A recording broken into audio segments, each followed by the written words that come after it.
Tonight, a family's recovering after a fire destroyed most of their home. Multiple family members were sent to the hospital. Channel 5's Trayson Bragg spoke to a fire investigator. He has tips that could prevent an accidental fire. Trayson.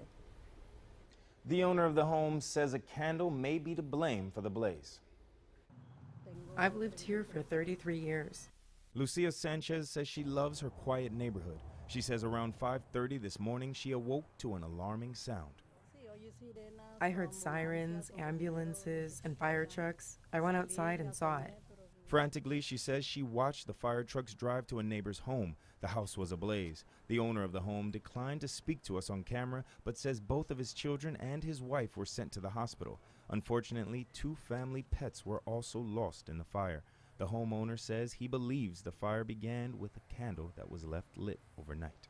If you're not going to be in the room, if you're not going to be in the house, make sure that everything's turned off, make sure you don't have any candles on, and make sure that they're out completely. Hidalgo County Fire Investigator J.D. Franz says the official cause of the fire is still under investigation. However, he tells us when it comes to lit candles, the surrounding is key. You don't want to have ignitable materials around them. You don't want anything flammable. You don't want them near curtains or drapes. You don't want them in rooms where there's animals. He tells us the home had no working smoke detectors. He says that's a mistake that can be avoided. It's very important that people check their smoke detectors and that they be working. They're not very expensive and they can definitely help avert a tragedy. The owner of the home says he feels lucky that his wife and children made it out of the home alive. He says all he and his family can do now is rebuild their home step by step.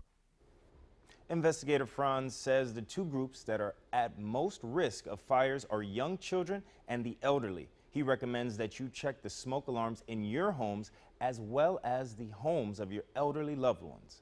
In the studio, Trayson Bragg, Channel 5 News.